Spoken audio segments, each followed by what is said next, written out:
नमस्कार, मैं अलीशा और आप देख रहे हैं न्यूज 24 मध्य प्रदेश छत्तीसगढ़। तो चलिए रुख करते हैं बड़ी खबर का। खबर रायपुर से है, जहां मुख्यमंत्री भूपेश बघेल का दिल्ली दौरा है। दिल्ली में आलाकमान से सीएम मुलाकात कर सकते हैं, तो कई अहम मुद्दों पर सीएम बघेल चर्चा कर सकते हैं। तो हिमाचल प्रदेश के सीएम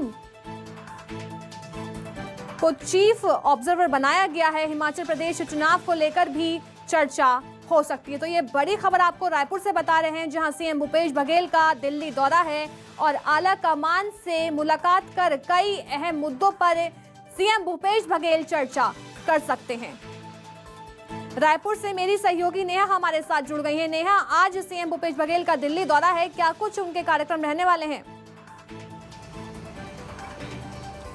जी बिल्कुल, यदि हम मुख्यमंत्री भूपेश बघेल की बात करते हैं तो वो आज जो है दिल्ली में हैं और ये है कि वो आलाकमान से भी उनकी मुलाकात हो सकती है। इसके साथ ही कई केंद्रीय मंत्रियों से भी उनकी मुलाकात हो सकती है और ख़ास तौर से भूपेश बघेल का दिल्ली जाने का जो कारण है वो बताया जा रहा है कि उन्हें हिमाचल प्रदेश में विधानसभा चुनाव होने वाले हैं। हिमाचल प्रदेश के लिए उन्हें चीफ ऑब्जर्वर बनाया गया है। उसको लेकर के जो आज मीटिंग है वो भी रहेगी, तो उस पर भी चर्चा हो सकती है। इसके साथ ही अगर हम बात करते हैं तो इस बात की भी चर्चा है कि छत्तीसगढ़ में देखा जाए तो बीते दिनों जो राजनीतिक हालात बने थे उसको लेकर भी जो है यदि मुख्यमंत्री भूपेश बघेल जो है आलाकमान से मिलते हैं तो निश्चित तौर पर इस पर भी चर्चा होगी। तो इस जो है तमाम बातों पर चर्चा होगी। इसके साथ ही जो सरकार के कई कामकाज है उसको लेकर भी यहाँ पर चर्चा हो सकती है, ऐसा बताया जा रहा है। जी बिल्कुल नेहा, हमारे साथ बने रहिए, आगे भी आपसे खबरों पर लगातार अपडेट हम लेते रहेंगे। तो रुख करते हैं एक और बड़ी खबर का। जो छत्तीसगढ़ में भारी बारिश का दौर लगातार जारी है। छत्तीसगढ़ के कई जिलों में आज भी भारी बारिश हो सकती है, तो मौसम विभाग ने कई जिलों में अलर्ट जारी कर दिया है। रायपुर, दुर्ग, राजनांदगांव में भारी बारिश के आसार हैं, तो वहीं सरगुजा संभाग को छोड़कर सभी जगहों में बारिश के आसार जताए गए हैं। तो ये बड़ी खबर, जो छत्तीसगढ़ के कई जिलों में आज भी भारी बारिश हो सकती है, जिसको लेकर मौसम विभाग ने अलर्ट जारी कर दिया है। मेरी सहयोगी नेहा हमारे साथ जुड़ी हुई है लगातार। नेहा, देख रहे हैं छत्तीसगढ़ में लगातार बारिश का दौर जारी है। बहुत जगह से जो तस्वीरें हैं, दिल दहला देने वाली तस्वीर सामने आ रही है। अगर बारिश की बात करें तो इस समय कैसी स्थिति राजधानी रायपुर में? जी बिल्कुल, यदि हम राजधानी रायपुर की बात करती हैं तो बीते 24 घंटे में यहाँ पर भी भारी बारिश जो है वो हुई है। यहाँ पे थोड़ी ही देर की बारिश में कई जो मेन इलाके हैं, जो रिहायशी इलाके हैं, उन पर भी पानी जल भराव की स्थिति देखी गई थी। निचली बस्तियों में भी जो है पानी भर आया था, लेकिन बारिश बंद होने के बाद जो है वो पानी निकल गया था। लेकिन हालांकि जो है थोड़ी ही बारिश में लोगों को परेशानी का सामना करना पड़ा था। वहीं यदि हम पूरे छत्तीसगढ़ में मौसम की बात करते हैं तो जो मौसम विभाग से जानकारी मिली है, सरगुजा संभाग को छोड़ करके शेष जो अन्य जिले हैं उन संभागों में भी आज जो है कई जगह भारी बारिश देखी जाएगी। भारी बारिश को देखते हुए यहाँ पर जो है छत्तीसगढ़ के मुख्यमंत्री भूपेश बघेल ने भी जो है जिला कलेक्टर, नगर निगम का जो अमला है वो तैनात कर दिया गया है। उन्हें निर्देश दे दिए गए हैं कि कहीं पर भी यदि निचली बस्तियों में पानी भरता है, यदि नदी नालों पर उफान आता है तो उस पर जो है तुरंत जो है राहत कार्य उन्हें पहुंचाया जाए, राहत उन्हें दिया जाए और किसी भी तरीके से पूरा जो है सिचुएशन को संभाला जाए। तो यहाँ पर जो है पहले से ही टीमें तैनात कर दी गई हैं और हालांकि देखना होगा कि आज जो है भारी बारिश के चलते कहाँ कहाँ पे लोगों को परेशानी का सामना करना पड़ सकता है। रायपुर में भी आज जो है मूसलाधार बारिश के आसार जताए जा रहे हैं। यदि इस वक्त मैं इस मौसम की बात करूं तो यहाँ पर बादल छाए हुए हैं और थोड़ी सी तापमान में गिरावट भी देखी गई है। तो अभी जो आने वाले 2-3 दिन में मानसून ट्रफ है जो एक्टिव है, जिसके चलते पूरे छत्तीसगढ़ में मौसम की ऐसी स्थिति बनी है। तो नेहा देखिए, लगातार हम देख रहे हैं कि लगातार बारिश हो रही है छत्तीसगढ़ में और कई जिलों में जो है वो अलर्ट जारी कर दिया गया है। बहुत बहुत शुक्रिया नेहा, हमें तमाम जानकारी देने के लिए। तो प्रदेश में भारी बारिश को देखते हुए सीएम बघेल ने अधिकारियों को निर्देश जारी किया है। सीएम ने कहा कि बारिश हो रही है, अच्छी बात है, पर बाढ़ पीड़ितों को तत्काल सहायता पहुंचनी चाहिए। तो वहीं उन्होंने केंद्र सरकार धान खरीदी के लिए 1 पैसा नहीं देने की बात कहते हुए कहा कि बीजेपी झूठ फैलाने की मशीन है। वहीं रमन सिंह के दौरान धान खरीदी को लेकर सवाल उठाया गया। अभी लगातार बारिश हो रही है, अच्छी बात है, लेकिन यदि अत्यधिक वर्षा हो और कहीं डूब में कोई क्षेत्र आ रहा है तो वहाँ के लोगों को तत्काल राहत पहुँचना चाहिए। ये झूठ फैलाने की मशीन है वो। कल भी मैंने सदन में कहा, धान खरीदने के लिए केंद्र सरकार पैसा नहीं देती और आज तक ये व्यवस्था है, ये सीधा FCI खरीदे ना। हमारे धान को जिस प्रकार से पंजाब में, हरियाणा में, मध्य प्रदेश के कुछ हिस्से में चावल खरीदती है ना, धान खरीदती है, गेहूँ खरीदती है। मध्य प्रदेश के कुछ हिस्से में गेहूँ खरीदा जाता है एफसीआई के, पूरा एफसीआई खरीद ले, अच्छी बात है, पूरा क्रेडिट उनको देंगे। लेकिन राज्य सरकार गारंटी देती है और मार्फेड उसे अगेंस्ट में लोन लेती है, उस पैसे से धान खरीदा जाता है।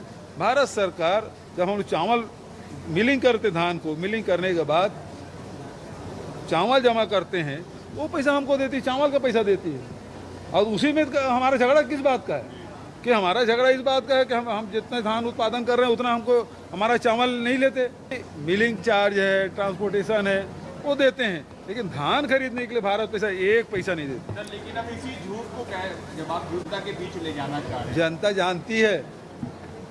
ये लोग, यदि भारत सरकार खरीद रही थी तो रमन सिंह 10 क्विंटल क्यों धान खरीदी शुरू किए, फिर 15 क्विंटल क्यों किए? रमन सिंह ने किया था ना, उसी की सरकार थी। 2014 के बाद तो केंद्र में भारतीय जनता पार्टी सरकार थी, रमन सिंह मुख्यमंत्री थे, मोदी जी प्रधानमंत्री, और फिर उसी समय में 10 क्विंटल क्यों किया गया? यदि पूरा भारत सरकार कर रही है फिर 10 क्विंटल क्यों किया, और फिर बढ़ा 15 क्विंटल क्यों किया? तो कितना झूठ बोल ले, छत्तीसगढ़ के जो हमारे अन्नदाता हैं वो जानते हैं कि धान उनका कौन खरीद रहा है। खबर बीजापुर से है, जहां जिले में लगातार हो रही मूसलाधार बारिश के बाद बाढ़ जैसे हालात हैं। करीब दर्जनों गांव का जिला मुख्यालय से संपर्क टूट गया है। कुटरू क्षेत्र के झाड़ी गुट्टा में एक ही परिवार के 10 लोग बाढ़ में फंसे हुए हैं। प्रशासन की टीम ने इन लोगों का रेस्क्यू हालांकि कर लिया है। तो लगातार मूसलाधार बारिश के चलते एक ही परिवार के 10 लोग फंस गए, हालांकि वहां पर उनका रेस्क्यू कर लिया गया। और बारिश से लगातार बाढ़ जैसे हालात जो हैं वो पैदा हो रहे हैं।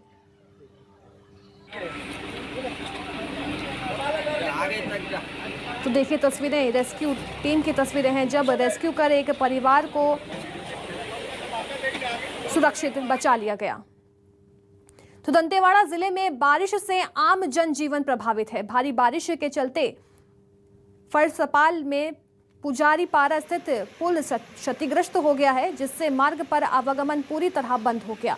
तो पुल क्षतिग्रस्त होने की वजह से अब फरसपाल से धाकड़, पारा, भंडारी पारा, आलनार और कुंडेनार, इन सभी जगहों पर जाने के लिए लंबी दूरी तय करनी पड़ रही है, जिसके चलते लोगों को काफ़ी परेशानियों का सामना करना पड़ रहा है। और इस पुल के माध्यम से ही आसपास के ग्रामीण जिला मुख्यालय दंतेवाड़ा जाते हैं।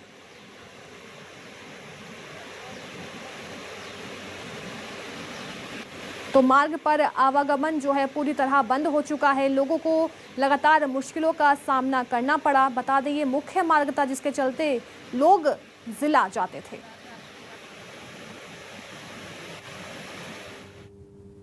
तो बीजापुर जिले में लगातार हो रही मूसलाधार बारिश से जिले के छोटे बड़े नदी नाले उफान पर हैं। बता दें मिनगाचल नदी पूरे शबाब पर है। नेशनल हाईवे 163 पर मौजूद सीआरपीएफ 222 बटालियन के कैंप में पानी भर गया है। तो एहतियातन जवानों ने कैंप को खाली करना शुरू कर दिया।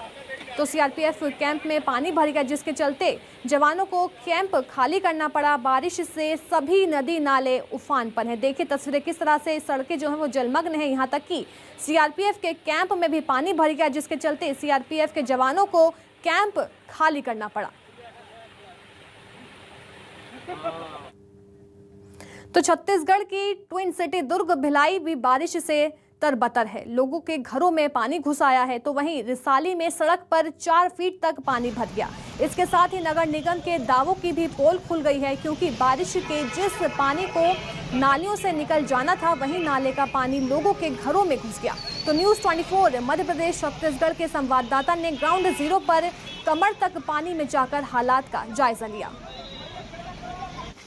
मैं इस वक्त खड़ा हूं सड़क नंबर 15 में, रिसाली निगम क्षेत्र का यह वार्ड है, वार्ड नंबर 23 और 25 में। और देख पा रहे हैं कि सड़क है ही नहीं, यहाँ पे सिर्फ पानी ही पानी है। ऐसा लग रहा है कि कोई नदी की धारा चल रही हो, और उस धारा के पास हम खड़े हैं।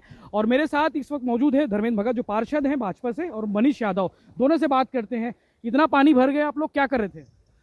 अब हम लोगों ने तो उस निगम को बहुत बार कहा है कि इस नाले की पूरी सफाई करवाई जाए, गहरीकरण करवाया जाए और इस नाले में एक प्रॉपर नाला बनाया जाए, क्योंकि इसका चौड़ाई बहुत कम है इसकी एक अच्छी, क्योंकि लोगों ने कब्जा भी कर रखा है, तो इसको एक सही ढंग से इसको प्रॉपर एक नाला बनाया जाए जिससे पानी की निकासी प्रॉपर हो। आप इस रोड के, मेन रोड के बीचों बीच आप खड़े हैं। अब ये रोड के बीचों बीच में स्थिति आप देख रहे हैं पानी की कैसी है। कमर तक पानी भर गया कमर तक पानी है, और 1 घंटे पहले इसकी स्थिति और बुरी थी। करीब मेरे कमर से भी ऊपर पानी बह रहा था। मैं यहीं मौजूद था, और लोगों के घरों में पानी घुस जा रहा है।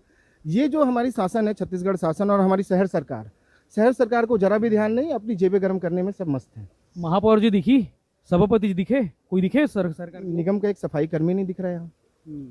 वो भी अपने घर में पानी निकाल रहे होंगे। वो भी अपने घर में पानी निकाल रहे होंगे, क्योंकि उनकी स्थिति भी बदतर है। बिल्कुल। और मनीष यादव जी है, मनीष यादव से बात करते हैं। मनीष जी, ये पहली बार आप देख पा रहे हैं कि इससे पहले भी होता रहा ये वार्ड अपना उपेक्षित पहले से रहा है, पर इस बार कुछ ज़्यादा ही दयनीय स्थिति हो गई, क्योंकि शहर सरकार अपनी सिर्फ राजनीति सेकने के लिए ये निगम अलग करा है। मुझे अब ये महसूस हो रहा है, जो कंफर्म है। बारिश से पहले नाले की सफाई हुई थी? बारिश से पहले नाले की सफाई बिल्कुल भी नहीं हुई है। कंप्लेंट सबको संज्ञान में दे दिया गया है, उसके बाद भी कोई पूछ परख नहीं है इस वार्ड में। सरकार ने एक रिसाली निगम के लिए टैगलाइन बताया है, गढ़त रिसाली, बढ़त रिसाली, हमर रिसाली, नवा रिसाली। हम इसमें जोड़ देते हैं डूबत रिसाली। ये लोग बीजेपी पार्षदों ने डूबत रिसाली का भी एक टैगलाइन जोड़ दिया है। ये तस्वीर है, ये तस्वीर सिर्फ रिसाली निगम क्षेत्र की नहीं है, भिलाई की निगम क्षेत्रों की तस्वीर है। वहाँ भी वही हालात है, दुर्ग निगम क्षेत्र में वही हालात है। तो ये सबसे ज़्यादा स्थिति, दयनीय स्थिति अगर बात करें, ये पीडब्ल्यूडी और गृह मंत्री ताम्रध्वज साहू का निर्वाचन क्षेत्र है, दुर्ग ग्रामीण का हिस्सा है। और उस दुर्ग ग्रामीण में रिसाली निगम जो हाल ही में 2 साल पहले बना, वहाँ की ये तस्वीरें, घुटने तक पानी, कमर तक पानी आ गया है। लोग अपने घरों में कैद हैं और छतों के बाहर खड़े होकर लोग इस चीज़ों को निहार रहे हैं, मौसम की इस चीज़ों को देख रहे हैं। न्यूज़ 24 मध्य प्रदेश छत्तीसगढ़ के लिए भिलाई से यशवंत साहू। बीजापुर कलेक्टर और एसपी ने बाढ़ प्रभावित भैरमगढ़ ब्लॉक का जायजा लिया और साथ ही बाढ़ प्रभावित के संपत्ति के नुकसान का आकलन कर मुआवजे की रकम मंजूर करने का निर्देश भी दिया। और साथ ही कलेक्टर ने चेरपाल नदी में उफान से आवागमन बंद होने को लेकर भी दिशा निर्देश जारी किए हैं। तो अधिकारियों ने सीआरपीएफ कैंप पोंजेर और मिग्नाचल फुंडरू में जवानों से मिलकर कैंप का मुआयना किया। अधिकारी ने जल भराव वाले जगहों का जायजा लेकर जवानों को सुरक्षित जगहों पर रहने की अपील की है। तो वहीं अधिकारी ने मिरतुर के मरी नदी का भी जायजा लिया है। तो वहीं कर्मचारियों को ग्रामीणों को नदी पार नहीं करने के हिदायत भी करते हुए नजर आए।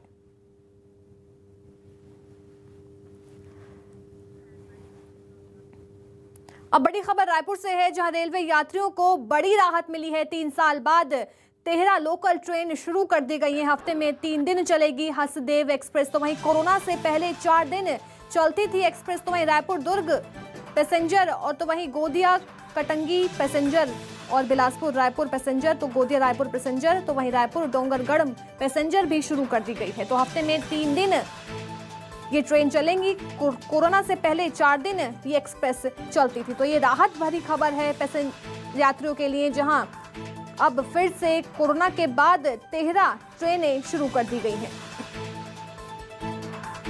तो रेलवे यात्रियों के लिए राहत भरी खबर सामने आ रही है, जहां दोबारा से एक्सप्रेस ट्रेनें जो शुरू कर दी गई हैं। 3 साल बाद तेहरा लोकल ट्रेन शुरू कर दी गई हैं। तो चलिए रुख करते हैं अगली खबर का, जहां राजधानी रायपुर में स्थित एयरपोर्ट पर एक ट्रैफिक आरक्षक को लावारिस हालत में लाखों की नकदी मिली है। ट्रैफिक सिपाही नीलांबर सिन्हा को करीब 45 लाख रुपए लावारिस हालत में ये बैग मिला। तो वहीं जब सिपाही नोटों का बंडल लेकर थाना आ रहा था, तभी एक ऑटो चालक नोट का एक बंडल लेकर भाग गया। पुलिस ऑटो चालक की तलाश कर रही है। तो वहीं ट्रैफिक पुलिस के सिपाही नीलांबर सिन्हा की ईमानदारी की लोग तारीफ कर रहे हैं। बहरहाल सिविल लाइन पुलिस नोट के बंडल लेकर फरार आरोपी ऑटो चालक की तलाश कर रही है।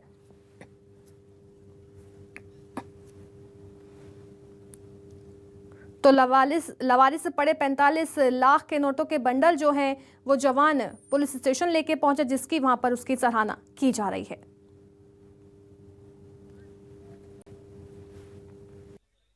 रायपुर के यातायात विभाग में पदस्थ आरक्षक नीलांबर सिन्हा इस वक्त ईमानदारी की मिसाल पेश की। दरअसल नीलांबर सिन्हा को आज सुबह ही रायपुर एयरपोर्ट रोड पर 45 लाख रुपए एक स्कूल बैग में लवारिस हालत में मिले थे, जिसके बाद उन्होंने अपने वरिष्ठ अधिकारियों को सूचना दी। हालांकि पुलिस ने देर शाम इस पूरे मामले का खुलासा कर दिया। इस वक्त हमारे साथ मौजूद है खुद पुलिस आरक्षक नीलांबर सिन्हा। हम इनसे सीधे बातचीत करते हैं। एक बहुत बड़ी ईमानदारी की मिसाल पेश की है। 45 लाख रुपए जो लवारिस हालत में मिले थे उसे अधिकारियों को सौंपा। क्या सोचते, कैसा लग रहा है? मैं सर सुबह की तरह मैं ड्यूटी ज़्यादा था वहाँ 7 7 से 2 ड्यूटी लगता है वहाँ। फिर 9 बजे तक ड्यूटी किया। उसके बाद फिर मैं 9 बजे करीब वहाँ से निकल गया एयरपोर्ट के लिए नाश्ता के लिए माना कैंप गया तो एक रास्ते में एक व्यक्ति मिला। वो बताया मेरे को बैग में लवारिस बैग है, कुछ है ऐसे करके बताया वो। फिर उसके बाद वो चला गया। उसके बाद मैं फिर खोल के देखा तो उसमें देखा तो पैसा था, पूरा बंडल था सर। फिर मैं वरिष्ठ अधिकारी को फिर फ़ोन करके बताया। मैं अच्छा लग रहा है सर। ऐसे ही हम लोगों का तो काम ही है, जैसे कहीं भी कुछ मिल जाए तो किसी का सामान उसके पास पहुंच जाए, ऐसे हमारे तो वरिष्ठ अधिकारी लोग बीच बीच में बताते रहते हैं सर। कुछ भी मिल जाए रास्ते में तो उसको जमा करना है थाने में ला के करके, मार्गदर्शन मिलता रहता है वरिष्ठ अधिकारियों का सर। तो ये थे हमारे साथ ट्रैफिक आरक्षक नीलांबर सिन्हा, जिन्होंने पूरे घटनाक्रम की जानकारी दी और बताया कि किस तरीके से वो लवारिस हालत में 45 लाख रुपए के बंडल जो है वो उन्हें मिले थे। हालांकि पुलिस ने पूरे मामले में खुलासे के बाद आईपीसी की धारा 102 के तहत मामला दर्ज कर लिया और पूरे मामले की तफ्तीश में जुट गई है। अब देखना ये होगा कि आने वाले समय में 45 लाख रुपए के बाद क्या कुछ खुलासे हो पाते हैं। कैमरामैन रविंद्र नागलकर के साथ शिवम मिश्रा, न्यूज़ 24, मध्य प्रदेश, छत्तीसगढ़। ट्रैफिक के जवान नीलांबर सिन्हा को एक लवारिस हालत में बैग प्राप्त हुई थी माना में। उसको खोलकर देखने पर उसके रुपए से भरा हुआ बैग था, जिसे लेकर के वो सीधे थाने पहुंचा, वरिष्ठ अधिकारियों को बताया। जिस बैग को खोल करके जब गिना गया तो उसमें 45 लाख रुपए बरामद हुए, जिसको सीआरपीसी 102 के तहत जब्त की कार्रवाई की गई है। कहाँ पे हुआ है, कहाँ पे तैनात थे? ये नया रायपुर क्याबंधा में तैनात थे, वापस आ रहे थे तो पीटीएस माना के पास इसको मिला हुआ। तो चलिए रुख करते हैं कुछ और अहम खबरों का, जहां मिशन 2023 से पहले बीजेपी को सीएम बघेल के निर्वाचन क्षेत्र पाटन में करारा झटका लगा है। बीजेपी जिला पंचायत सदस्य मोनू साहू ने सीएम बघेल की मौजूदगी में कांग्रेस का दामन थाम लिया। मोनू साहू ने फैसले की सूचना मिलते ही बीजेपी जिलाध्यक्ष ने उन्हें निष्कासित कर दिया है। मोनू साहू ने इस्तीफे में लिखा है कि मैं बीजेपी के बड़े नेताओं के रवैये से बहुत आहत हूं। उन्होंने छत्तीसगढ़ीय कार्यकर्ताओं को नजरअंदाज करने का आरोप लगाया।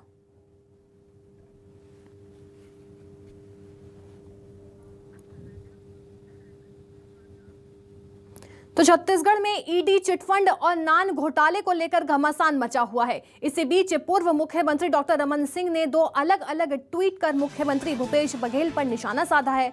रमन सिंह ने ट्वीट कर कहा कि भूपेश जी, छत्तीसगढ़ को 4.25 साल में आपकी निकम्मी सरकार की अक्षमता का पता चल ही गया, तभी वो चिटफंड की जांच अब तक नहीं करा पाई है।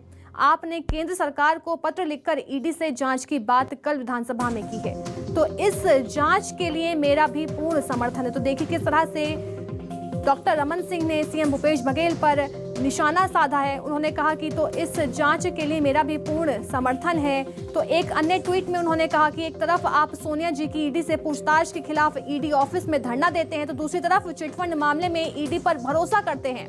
ये दोहरी राजनीति मत कीजिए, क्योंकि दूसरी पर कीचड़ फेंककर अपना चेहरा चमकाने वालों का घिनौना चरित्र सामने आ ही जाता है। तो इधर पूर्व मुख्यमंत्री के इस ट्वीट पर सीएम भूपेश बघेल ने जवाब दिया कि मीडिया से बातचीत में उन्होंने कहा कि रमन सिंह गृह मंत्री और पीएम से मुलाकात कर उनसे ईडी जांच की मांग करे। तो रमन सिंह के खिलाफ प्रमाण है, नान घोटाले में जांच हो रही थी, तो उन्हीं के नेता प्रतिपक्ष ने जाकर हाईकोर्ट में रोक लगवाई है। तो नान घोटाले में ईडी जांच कर रही है। ईडी कब बताएगी सीएम साहब मैडम कौन है? 6,500 करोड़ रुपए गरीब जनता का डकारा गया है, तो कोर्ट के आदेश पर उनके बेटे के खिलाफ एफआईआर हुई है, उसकी जांच करवाएं।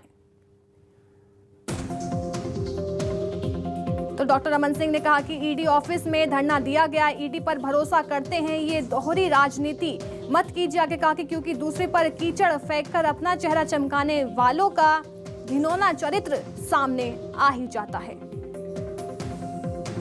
तो डॉक्टर रमन सिंह ने सीएम भूपेश बघेल पर ट्वीट कर निशाना साधा है। प्रमाण है, आखिर नान घोटाले में जांच कर रहे थे तो उसी के नेता प्रतिपक्ष जाकर हाई कोर्ट में रोक लगवाया है, स्टे लिया। दूसरी बात, नान घोटाले में ईडी कब बताएगी? ईडी जांच कर रही ना नान घोटाले की, तो उसमें सीएम सर और सीएम मैडम कौन है? और तीसरी बात यह है कि 6,500 करोड़ रुपया गरीब जनता का, छत्तीसगढ़ की जनता का पैसा डकारा गया है। उसके बेटे के खिलाफ FIR हुआ है, कोर्ट के आदेश पे जांच करवाया उसकी। राष्ट्रपति चुनाव के दौरान कांग्रेस विधायक रामपुकार सिंह के खिलाफ सोशल मीडिया पर बेबुनियाद आरोप लगाने वाले बीजेपी नेताओं पर जिला कांग्रेस अध्यक्ष ने बगीचा थाने में शिकायत कराई है।